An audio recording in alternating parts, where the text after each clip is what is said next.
The courtroom was a tomb, silent except for the shuffling of billion-dollar lawsuits. On one side sat Richard Aaron, a titan of industry, smirking at his mistress in the front row. On the other, his wife, Mary, a woman who looked as pale and fragile as a pressed flower. Everyone in New York knew the story. The powerful husband was dumping his quiet, simple wife for a younger model. The hearing was a formality, a simple severance. But they forgot one thing. Still waters run deep, and the quietest person in the room is often the most dangerous. The air in courtroom 3B of the New York County Supreme Court was thick with the scent of expensive cologne and contained ambition. It was, by all accounts, the most boring high-profile divorce of the decade. Richard Aaron, CEO of Aaron Holdings, sat at the defendant's table as if it were his own boardroom. His suit was a custom-tailored masterpiece of dark charcoal wool from a tailor on Savile Row. His silver hair was perfect, and his posture radiated an effortless, brutal dominance. He represented new money, but he wore it with the arrogance of old aristocracy. Beside him sat his lawyer, Marcus Thorne. Thorne was a shark from the prestigious firm of Sterling and Croft, a man whose smile never reached his eyes, and whose billing rate was higher than a small country's GDP. They murmured to each other, sharing a quiet joke. In the gallery, just behind them, sat Sienna. Sienna was the catalyst. She was everything Mary was not, vibrant, sculpted, and radiating a confidence that bordered on aggressive. She wore a tight, blood-red dress that was scandalously inappropriate for a court proceeding, and she was actively texting, a smug smile playing on her lips. She was the public upgrade, the woman Richard was parading around Manhattan before the ink on his divorce papers was even dry. And then, at the plaintiff's table, there was Mary Aaron. To the reporters crammed into the back benches, Mary was a ghost. She wore a plain, high-collared grey dress that looked like it had been purchased from a forgotten department store. Her brown hair was pulled back in a severe bun, and she wore no makeup. She clutched a battered, old-fashioned leather briefcase on her lap, her knuckles white.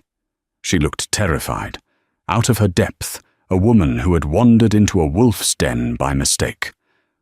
"Look at her," one journalist whispered to another. "He's going to eat her alive. Thorne will have her agreeing to pay him by lunch." Richard Aaron had built an empire from nothing. Aaron Holdings was a behemoth in real estate and private equity. He was ruthless, and the world respected him for it. Mary, his wife of 15 years, was a footnote. She was the quiet wife, the one he brought to dull charity galas. She organized his closets, approved menus for his dinner parties, and was never, ever heard speaking above a polite murmur. Richard had filed for divorce, citing irreconcilable differences. The reality, everyone knew, was Sienna. He had offered Mary a settlement, a one-time payment of $5 million and the apartment she was currently living in.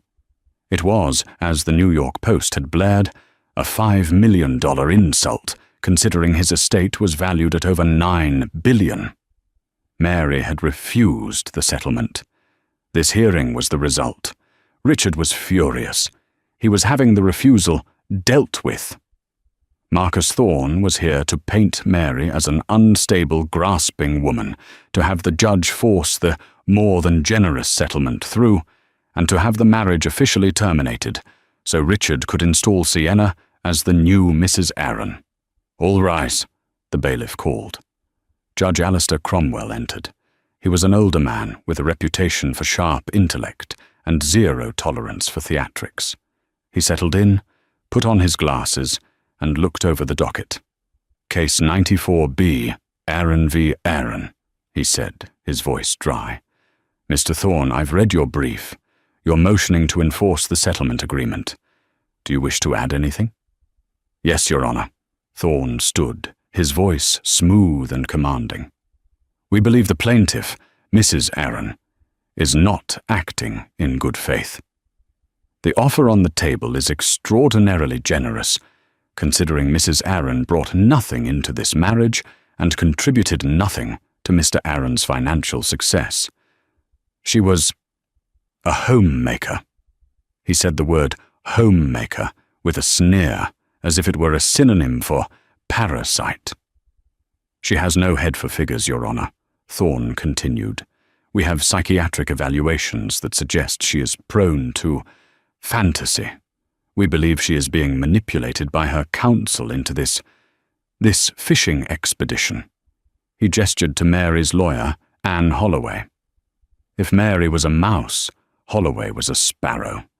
She was a small, middle-aged woman in a rumpled brown suit, the kind of lawyer who usually handled public defender cases, not billion-dollar divorces.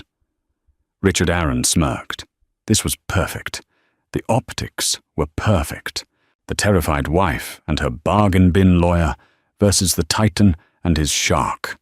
Ms. Holloway, the judge said, turning to her. Your response to the motion?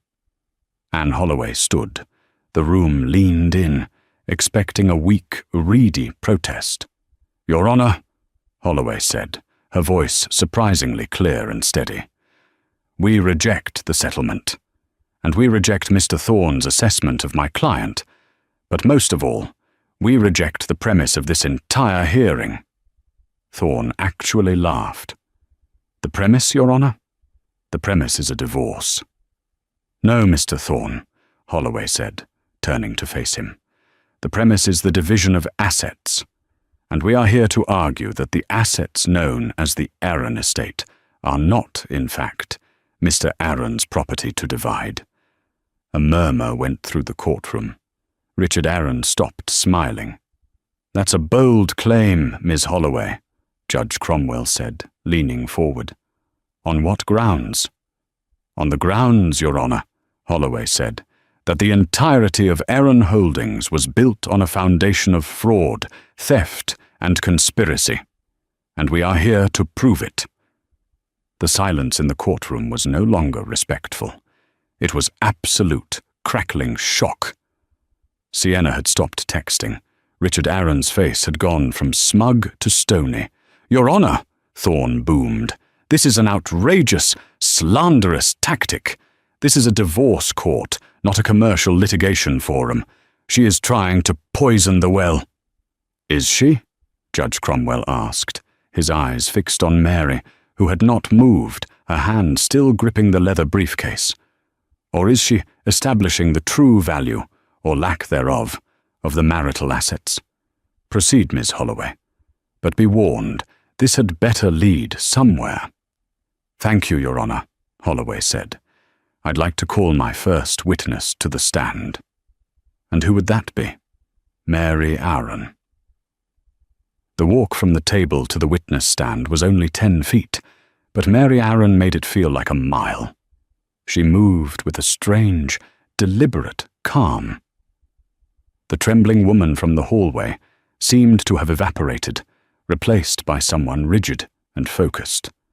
She placed her worn leather briefcase on the table beside the stand, took the oath, and sat.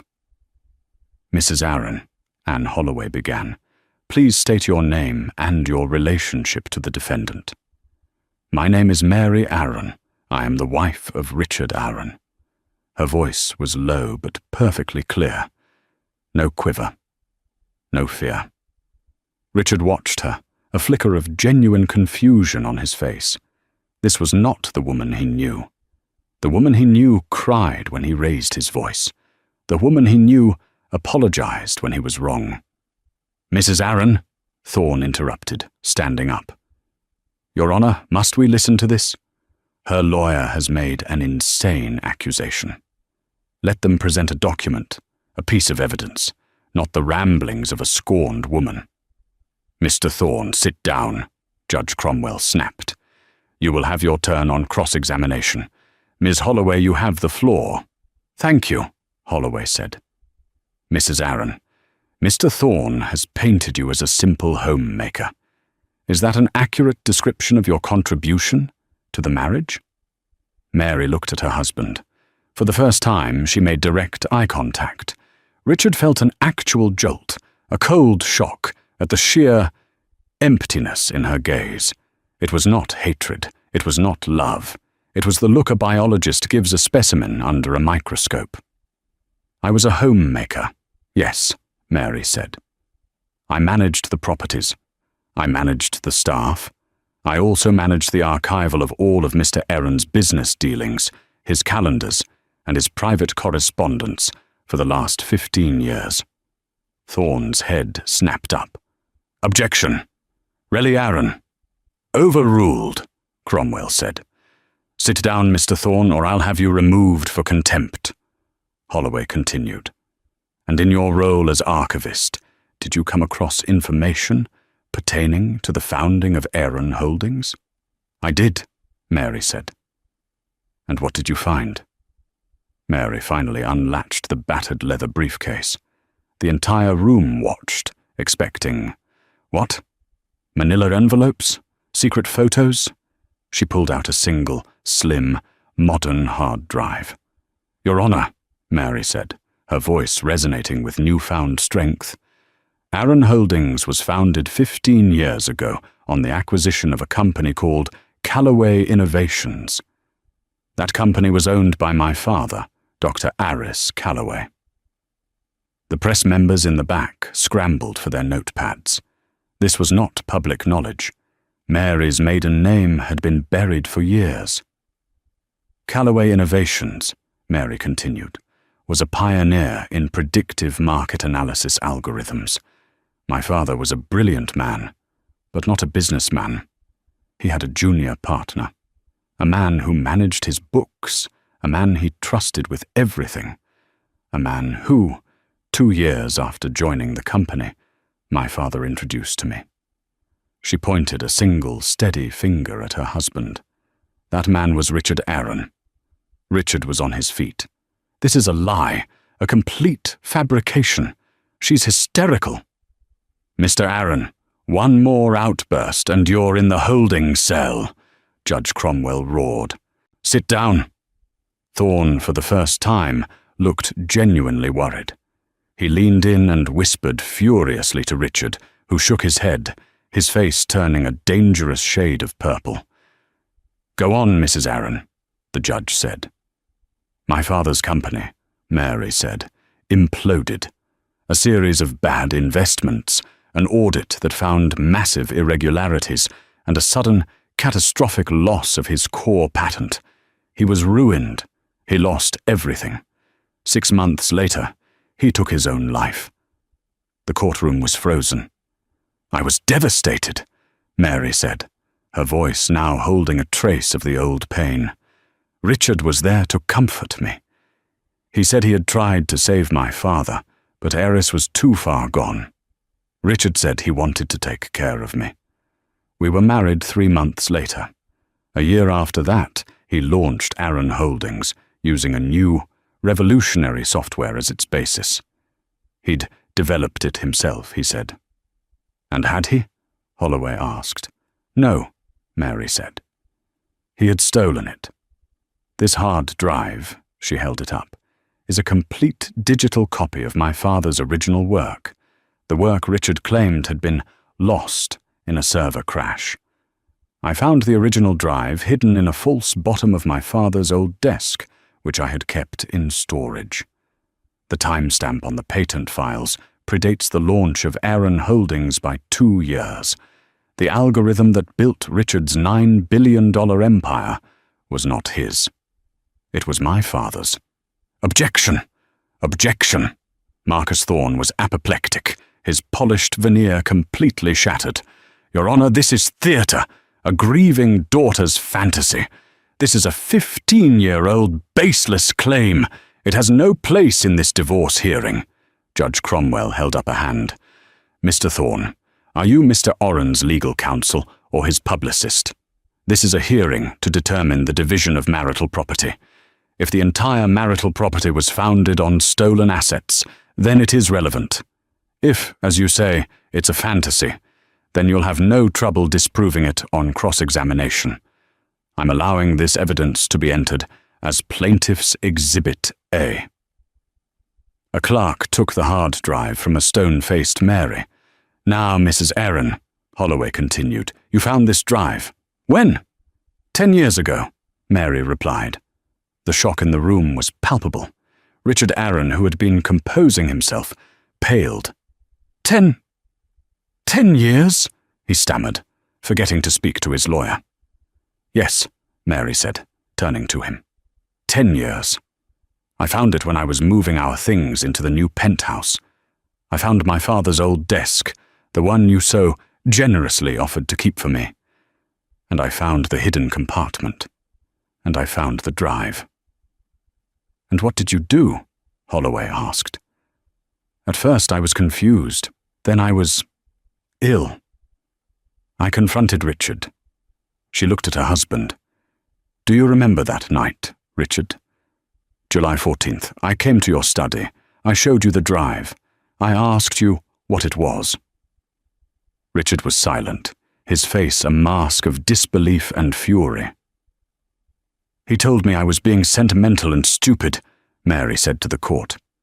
"He told me my father was a failed man, and that I was lucky he, Richard, had been there to salvage anything.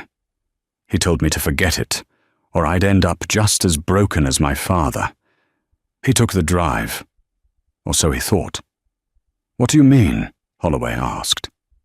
"He took a decoy. I had already cloned it. That night I realized my marriage was a lie. My husband was the man who had destroyed my father and built an empire on his grave. But I also knew. I knew he was dangerous. He had covered his tracks perfectly. The audit that ruined my father? The key witnesses had all retired to non-extradition countries. The server data was corrupted. A single hard drive from a dead man wouldn't be enough. He would have destroyed me. So what did you do?"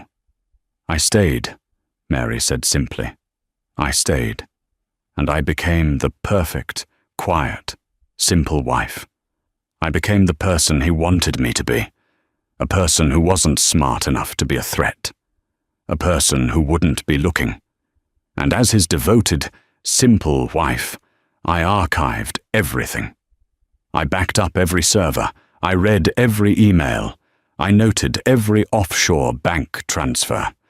I sat in on meetings and took polite notes. For 10 years I gathered the thread."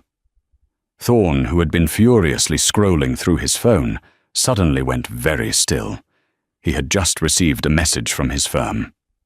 "Your Honor," Thorne said, his voice strained, "I must request an immediate recess. There has been a new development." "Request denied, Mr. Thorne," Judge Cromwell said, his eyes gleaming. "I am finding this testimony fascinating." "Mrs. Aaron," Holloway said, "your husband's empire wasn't just built on this stolen patent, was it?" "No," Mary said. "That was just the seed. To grow it, he had to hide the origins. That meant laundering the initial profits. That meant tax evasion. That meant other things." "Your Honor," Holloway said, "I would like to call my second witness, Mr. James Milner." The doors at the back of the courtroom opened. A man in a simple grey suit, flanked by 2 men who were clearly not lawyers, walked in. Richard Aaron's jaw dropped. "James, what the hell?" "James Milner," Mary supplied, "was the chief financial officer of Aaron Holdings for 12 years. He was removed 3 years ago when he started asking too many questions." "He was fired for embezzlement," Richard roared, finally losing control. "No," Holloway said. "He was fired for finding the Vanderbilt Global Trust, an offshore entity in the Cayman Islands. An entity, Your Honor, that Mr. Aaron used to launder profits and hide assets from the IRS. Mr. Milner has been cooperating with the U.S. Attorney's Office for the Southern District of New York for the past 18 months. He has full immunity. Thorne collapsed into his chair. "Oh my God! This is a conspiracy!" Richard yelled, pointing at Mary. You did this!" "Yes," Mary said. "I did. I contacted Mr. Milner after you fired him. I gave him the evidence I had collected, and together we went to the federal government." This was no longer a divorce. It was a detonation. Marcus Thorne was in a full-blown panic. His client was not just losing a divorce case. He was being implicated in a massive federal conspiracy. "Your Honor, I must protest," Thorne fumbled, standing and sitting in a spastic motion. "This is an abuse of process. My client is being ambushed. This is a sealed federal case being adjudicated in a civil hearing." "Settle down, Mr. Thorne," Judge Cromwell said, his voice cold as steel. It was a sealed case.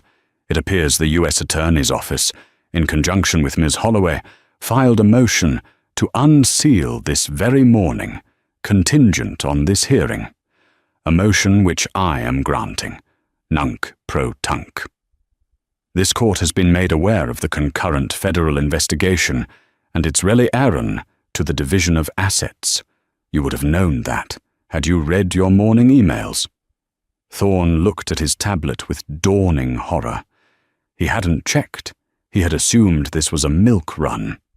"Now," the judge said, "Ms. Holloway, you are alleging that the entire Arron estate is the product of criminal activity. A fruit of the poisonous tree, so to speak?"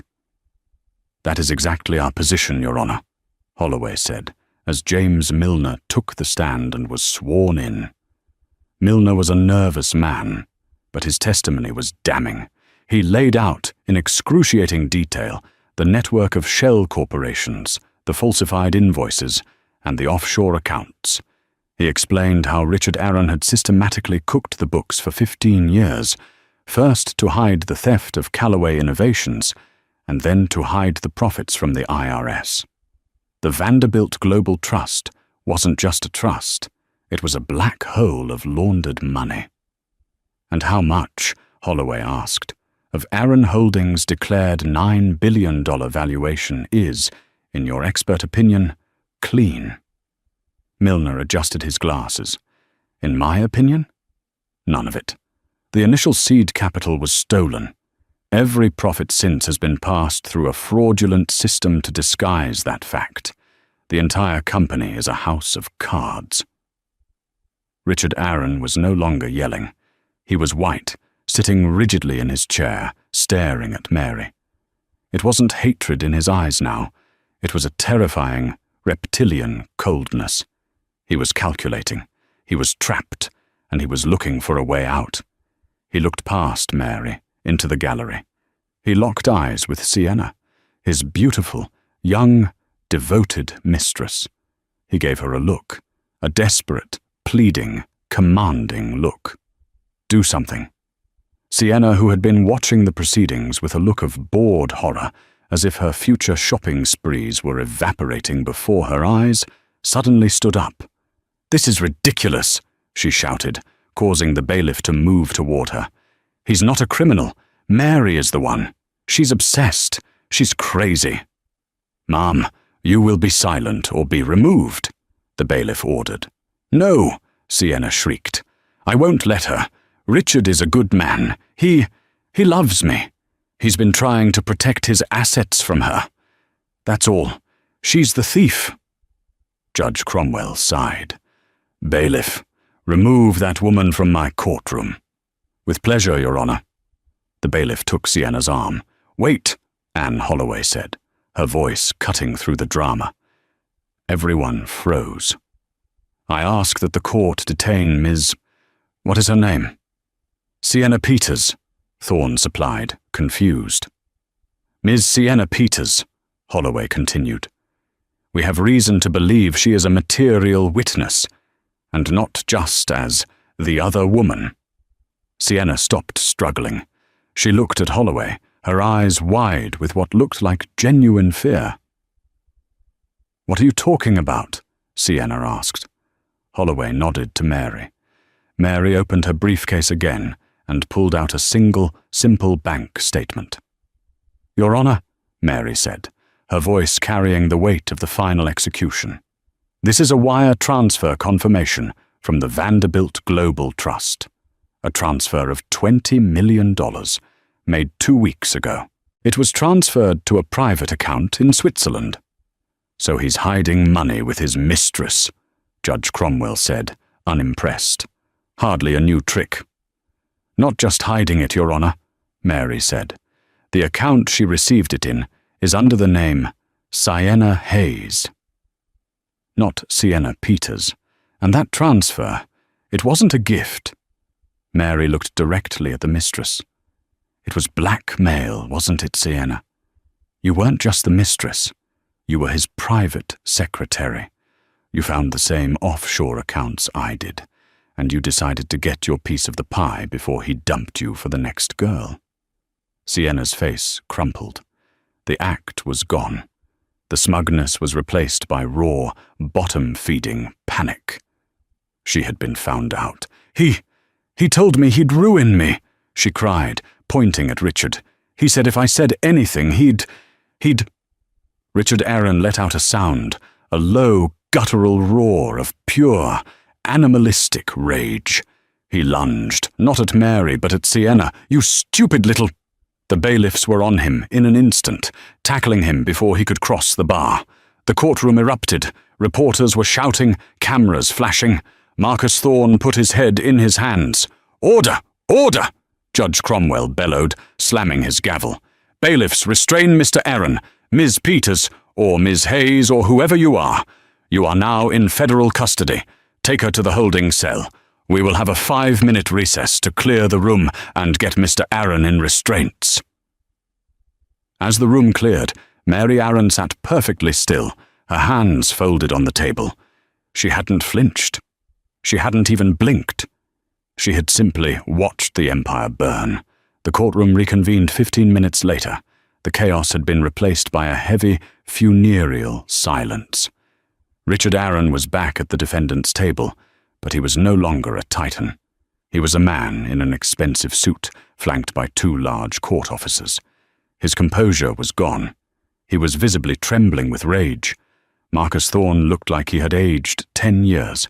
Sienna was gone, removed to a holding cell, her high-pitched wails echoing down the hall before fading. "Well," Judge Cromwell said, looking down at the wreckage of the case, "that was illuminating. Ms. Holloway, your client has presented a compelling case that the defendant, Mr. Aaron, has engaged in decades of criminal activity, and that the marital estate is, in fact, built on fraud." "Yes, Your Honor," Holloway said.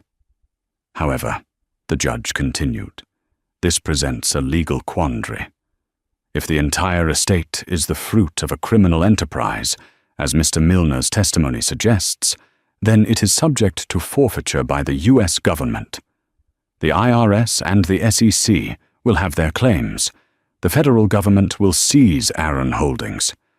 There will be nothing left to divide. Your client will have won her moral victory, but she will be left with the same $5 million apartment Mr. Aaron initially offered." Richard Aaron heard this, and a slow, sick smile spread across his face. He looked at Mary. He'd lost. He was going to prison, but she wasn't winning. She wouldn't get a dime of his money. He'd see it all burned to the ground before she got to touch it. "He's right, you know," Richard whispered, his voice a harsh grate. "You get nothing, Mary. You get nothing. I win. Even from a cell, I win." Mary met his gaze. The mask of calm finally broke, but not interfere. A tiny, slow, cold smile touched her lips. "You really think I'd do all this, just for moral victory, Richard?" she whispered back.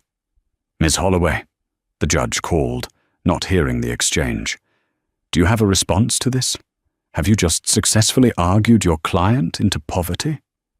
"Your Honor," Anne Holloway said, standing for what she knew would be the last time. "That would be the case if my client were only a spouse.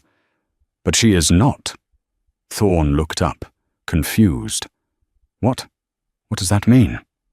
As Mrs. Aaron testified, Holloway explained, the entire $9 billion empire of Aaron Holdings was built on the stolen intellectual property of one man, Dr. Aris Calloway. Yes, her father. A tragic story, the judge said. But that claim would be civil, and the statute of limitations ran out a decade ago. Not if the fraud was actively concealed, Your Honor, Holloway countered smoothly. Which, as we have established, it was.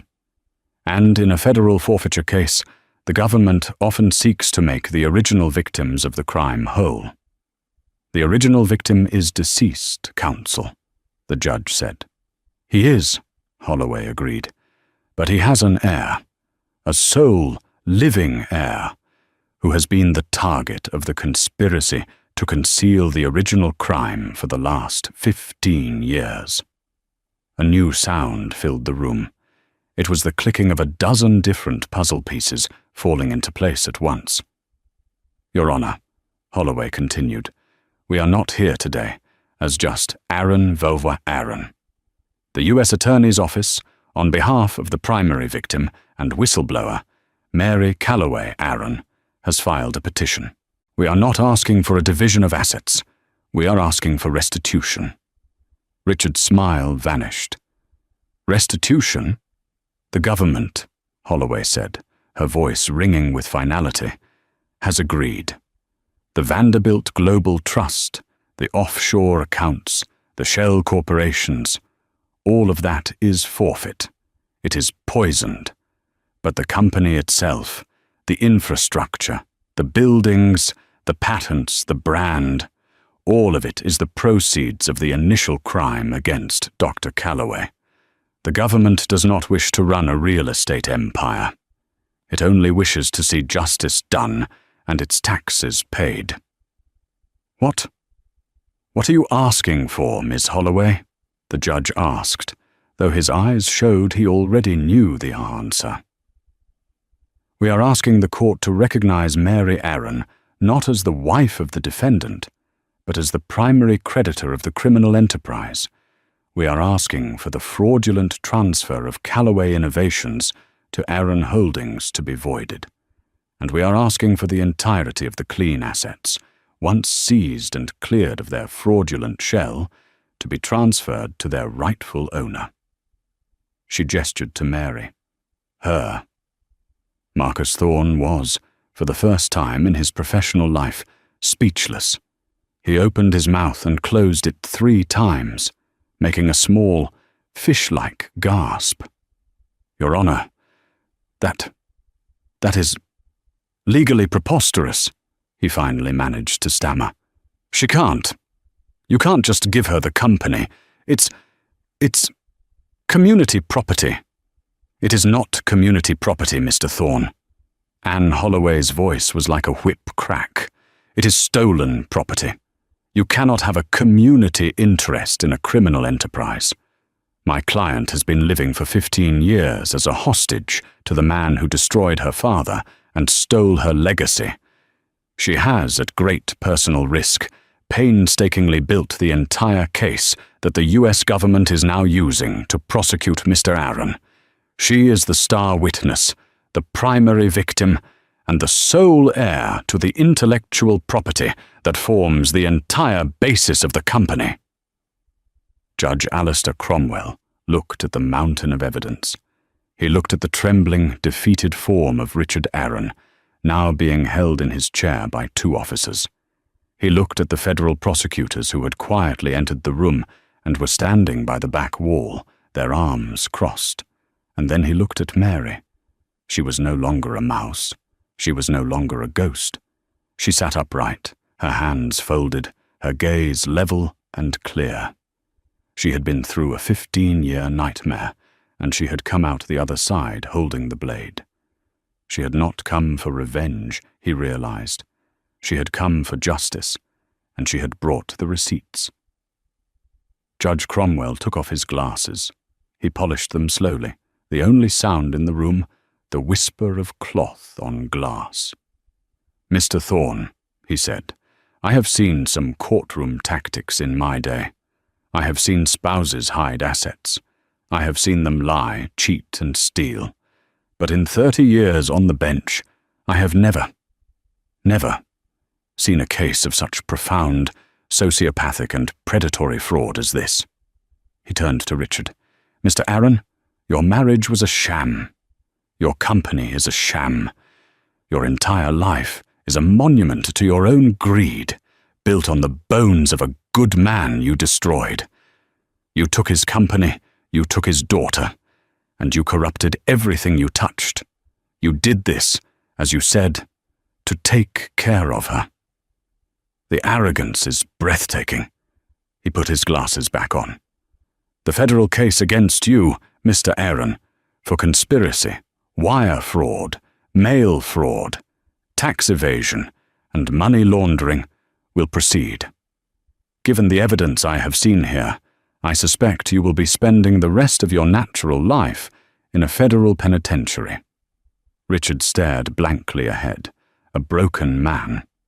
"As for the civil matter of Aaron versus Aaron," the judge continued, "I am dissolving this marriage, effective immediately, on the grounds of gross fraud."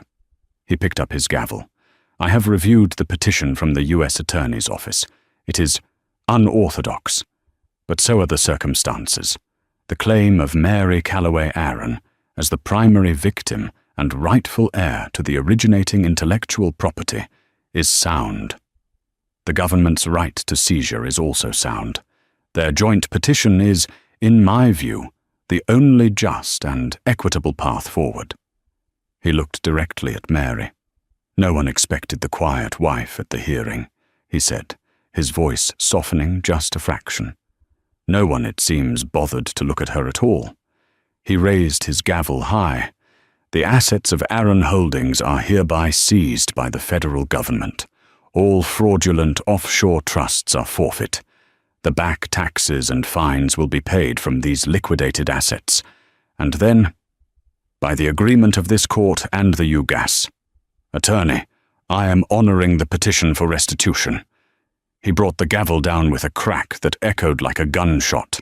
"The remainder of the Aaron Holdings estate, its properties, its trading algorithms, its name, its infrastructure, its stock, is awarded in its entirety to the plaintiff, Mrs. Mary Calloway Aaron, as restitution for the theft that formed its foundation." He paused, letting the words land. "She gets the entire estate." For a full, agonizing 30 seconds, the courtroom was a vacuum. The only sound was the high-pitched, wheezing breath of Richard Aaron. It was the sound of a man who had not just lost, but had been undone. He was looking at Mary, but he wasn't seeing the pale, mousy woman he had married. He was seeing a stranger, a monster. He was seeing a mirror of his own ruthless, calculating ambition, and the sight of it, residing in her, shattered his reality.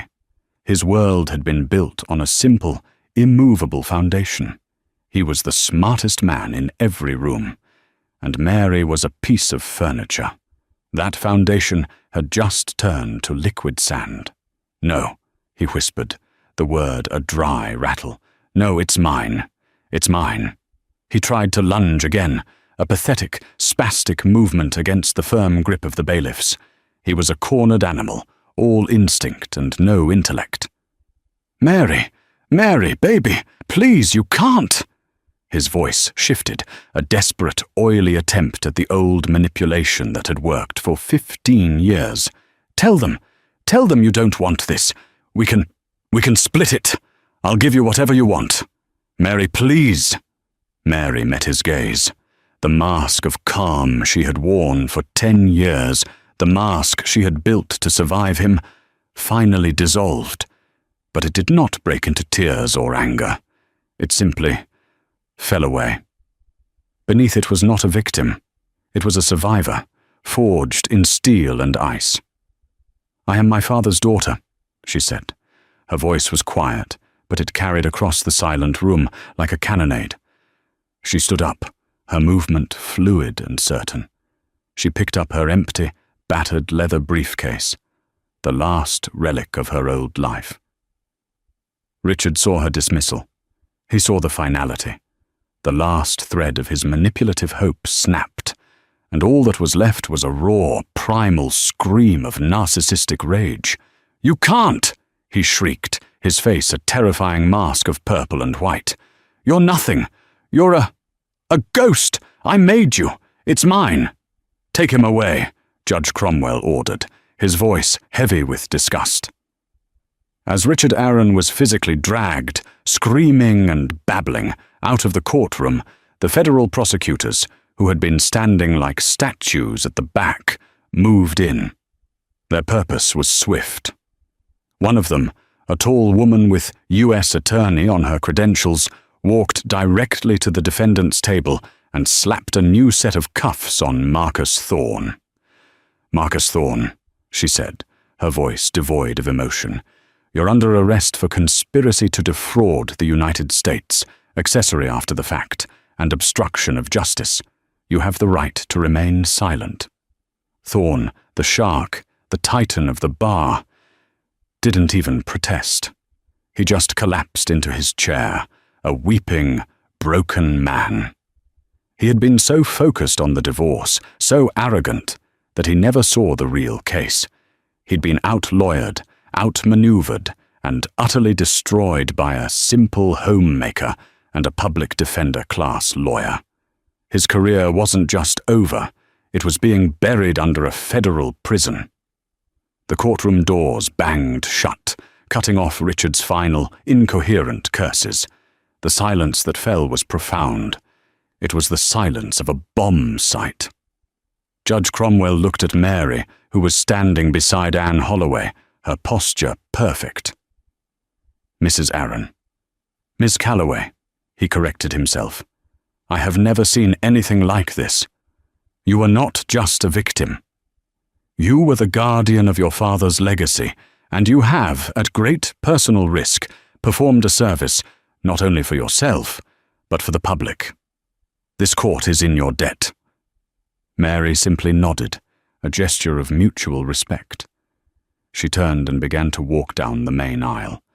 The reporters in the gallery, who had been frozen in stunned silence, finally erupted. They scrambled over each other, a chaotic mob, but the bailiffs, now energized, formed a wall, allowing Mary and Anne to pass. They walked through the massive marble hallway of the New York Supreme Court, their footsteps echoing.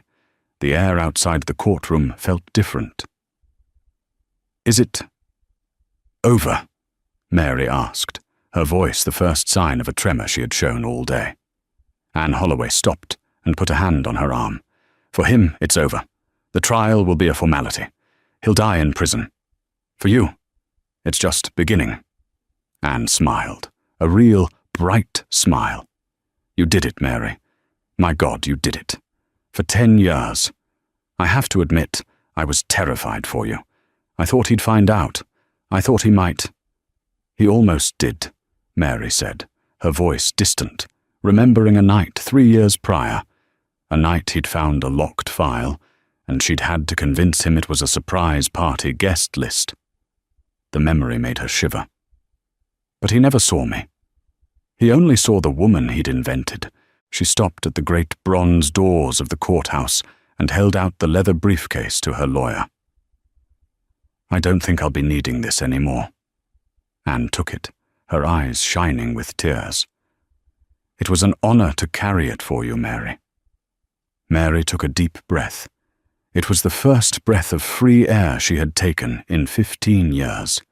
It tasted like iron and cold city dust, the taste of a prison door finally opening. She pushed the door open. The scene on the courthouse steps was pandemonium.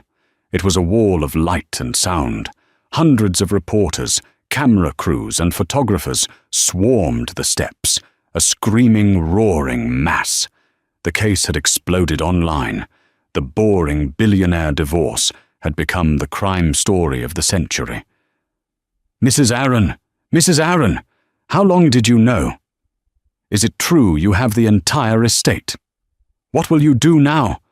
Are you the richest woman in New York? The questions were a barrage, a physical assault of sound. Mary stopped on the top step, Anne beside her. She didn't flinch. She didn't hide. She held up a single pale hand, and the chaos quieted. Not to silence, but to a dull, expectant roar. They sensed it. This was not a victim. This was not a scorned wife. This was power. Mary Calloway stepped up to the forest of microphones. She looked directly into the main camera, her gaze so steady and cold it felt like it could freeze the lens. "My name," she said, her voice not loud but carrying with absolute precision, "is Mary Calloway." The correction was instant and electric. The reporters began scribbling. Today the court rendered a just verdict. But let me be perfectly clear. This was not a divorce. It was an exhumation. For 15 years, Richard Aaron built an empire on the grave of my father, Dr. Aris Calloway. Today, we have placed the tombstone. A stunned murmur went through the crowd. Aaron Holdings, as a corporate entity, is dissolved, effective immediately. This was the kill shot. This was news that would rock Wall Street in seconds. "In its place," Mary continued, her voice rising in strength, "I am establishing the Calloway Foundation. This entity will be funded by the complete and total liquidation of all former Aaron assets. The fraud is being unwound. The poison is being purged." "What will it do?" someone yelled. Mary's eyes found the reporter. The Calloway Foundation has 2 missions. Its first act will be to establish the Aris Calloway Grant for Women in Computational Science, to ensure that brilliant minds like my father's are nurtured, not preyed upon. She paused, letting the noble reason land before delivering the blade. Its second mission is a promise. The algorithm my father built to predict market trends will now be used to predict crime. We will use the full force of my father's genius to find other men like Richard Aaron. We will find the fraudsters, the embezzlers, and the predators who hide in plain sight. We will find them, we will audit them, and we will turn them over to the authorities. The Calloway Foundation is not a company. It is a reckoning. There will be no further comment. She turned, and as if on cue, a sleek, black, unadorned sedan pulled up to the curb. The crowd was frozen, not just by her words, but by the sheer, terrifying power of her promise. She hadn't just taken the money. She had taken the power. She had taken his company and turned it into a weapon aimed at every single person like him. Mary and Anne got into the car. The door closed, shutting out the wall of noise, a heavy, satisfying thud. Inside, the silence of the soundproofed car was absolute. Mary Calloway leaned her head back against the leather. She closed her eyes. A single tear traced a path down her cheek. Not a tear of sadness or even of joy. It was a tear of completion. The 15-year-old knot of fear, anger, and grief that had lived in her stomach for so long had finally uncoiled. For the first time since she was a girl, Mary Calloway was alone. And for the first time in her life, she was free. The world had changed. The name Aaron was now synonymous with Madoff. The financial and social fallout had been catastrophic, a controlled detonation that Mary Calloway had overseen from a distance. In the Metropolitan Detention Center, Brooklyn, Richard Aaron was no longer a titan. He was just inmate 4812B. The custom Savile Row suits were gone, replaced by a dull orange jumpsuit that hung limply on his frame. The silver hair was uncombed, the powerful aura completely extinguished, leaving behind a sallow, trembling, middle-aged man. He sat in a small, sterile visiting booth, looking through a smeared pane of plexiglass at his new lawyer. Not Marcus Thorne. Thorne was in a cell in the same facility, facing his own disbarment and a lengthy sentence. This was a young, overworked public defender named Ben. "I want you to file for a new trial," Richard said, his voice a weak rasp, but still edged with that familiar, hollow arrogance. The judge was biased. The evidence was... It was a conspiracy. My wife, my ex-wife. Mr. Aaron, Ben said, cutting him off, not with malice, but with sheer exhaustion. He flipped a page in his file. "You are not my only client, so let's be quick. There will be no new trial. The evidence is... well, it's a mountain. It's an entire mountain range. James Milner is the prosecution's star witness. Sienna Hayes has taken a deal and is testifying against you. Marcus Thorne, to save his own skin, is testifying against you. The U.S. Attorney's Office has documentation of every illegal wire transfer you've made since 2010. They have you cold." Richard stared. "So, what does that mean?" "It means," Ben said, "that they are offering a plea deal. You plead guilty to all 17 counts. They will consolidate the sentences. You'll serve 35 years, with a possibility of parole in 30. If you go to trial, they will seek life without parole, and they will win. 35 years. It was a life sentence. He would be in his 80s. "Did she do this?" Richard whispered, his eyes wide and frantic. "Did she send you? Is this her deal?" Ben, the public defender, looked genuinely confused. "Who?" "Ms. Calloway." "No. She's not even on the prosecution's witness list. They don't need her. As far as the federal case is concerned, she's just the whistleblower who handed them the box. They have everything else. She hasn't been involved in this for weeks." That was the final devastating blow. It wasn't that she had beaten him. It was that she had moved on. He was a piece of trash she had taken out, and she hadn't given him a second thought. He was no longer relevant to his own story. The titan of industry slumped against the glass, a hollow, empty husk. In a federal processing center in Queens, Sienna Hayes, or rather, Sienna Peters, her real name as it turned out, sat in a deposition room. Her vibrant red dresses were gone, replaced by a drab tan uniform. Her hair was lank, her face scrubbed of makeup. She looked cheap, and she looked terrified. She was facing Anne Holloway. "The $20 million you blackmailed from Mr. Aaron has been clawed back from your Swiss account," Anne said, her voice flat. "It has been forfeited to the Calloway Foundation." "I have nothing," Sienna wept. "He ruined me. I have nothing." "No, Miss Peters," Anne said, closing her file. "You ruined yourself. You were a party to fraud and blackmail. You chose to be a parasite. Richard just gave you the opportunity. The U.S. Attorney's Office has agreed to drop the blackmail charges in exchange for your testimony. You'll serve 18 months for your role in the conspiracy, and then you will be deported back to the UK. Your visa was fraudulent, too. Consider it a mercy." Sienna put her head down on the table and sobbed, the high-pitched wail of a gambler who had lost her final chip. In the former office of Aaron Holdings, Manhattan, the 50th floor corner office no longer felt like a predator's den. The dark, overbearing mahogany and black leather had been ripped out.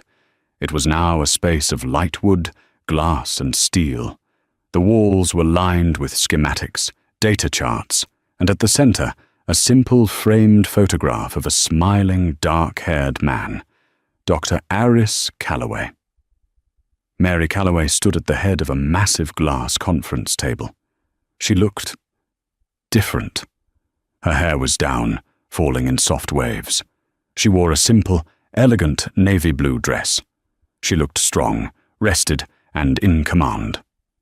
Seated at the table were her new board, Anne Holloway, now General Counsel for the Calloway Foundation, James Milner, the former CFO, now reinstated as her chief financial officer. And at the far end, a brilliant, sharp-eyed woman in her late 20s, Dr. Lena Hansen, the very first recipient of the Aris Callaway grant, now hired to head the Foundation's Ethics in AI division. "The liquidation of the non-core assets is complete," Milner said, tapping his tablet.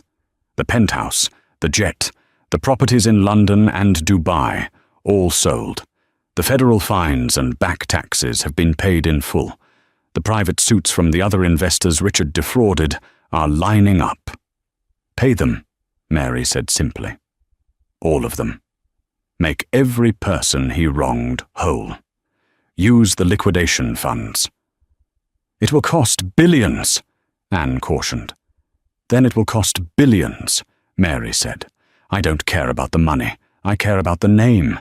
Callaway will stand for integrity." "After all that," Milner said, a small smile playing on his lips, "the Foundation's endowment will still be, well, approximately $5.2 billion. "Good," Mary said. "Then we have work to do. Dr. Hansen tapped her own screen, and a complex algorithm map appeared on the wall. The original Callaway algorithm is..." "Beautiful, Mary. We've refined it. We're already running it against the quarterly reports of 3 major equity firms that Mr. Aaron had dealings with." "And?" Mary asked. "We found anomalies," Dr. Hansen said, her eyes gleaming. "Irregularities in their offshore accounting that match Richard's old patterns almost perfectly. It looks like he wasn't the only one." Mary looked at the map. She looked at the names of the 3 powerful CEOs who, just a month ago, would have considered her invisible. "Flag them," Mary Callaway said, her voice quiet. But now it was the quiet of the center of a storm. "Run the full diagnostic. Then send the data packet to the U.S. Attorney's office, anonymously, for now." The meeting ended. Mary was left alone in the vast, bright office. She walked to the window, looking out over the New York skyline. It was her city, in a way it had never been. She hadn't just taken back her name. She hadn't just gotten justice for her father. She had taken the weapon Richard Aaron had built to rape the world, and she had aimed it back at him and everyone like him. She picked up the photo of her father. "We did it, Dad," she whispered. "It's over." She placed the photo back on the desk. She was not smiling. She was not sad. She was simply working. The quiet wife was gone. The Queen had just begun her reign. They thought she was just a quiet wife, a decoration to be discarded. They were wrong. Mary Callaway played the long game, proving that true power isn't about being the loudest person in the room. It's about being the smartest. She didn't just win a divorce. She reclaimed her father's legacy and took back everything that was stolen from her. The man who tried to erase her is now just a footnote in her story. What did you think of Mary's ultimate 10-year plan? Was her revenge perfect, or did she wait too long? Let us know your thoughts in the comments below. We read every single one. If you loved this story of karmic justice, please hit that like button. Share this video with someone who needs to see a quiet hero win. And be sure to subscribe and ring the bell so you never miss a new story from our channel.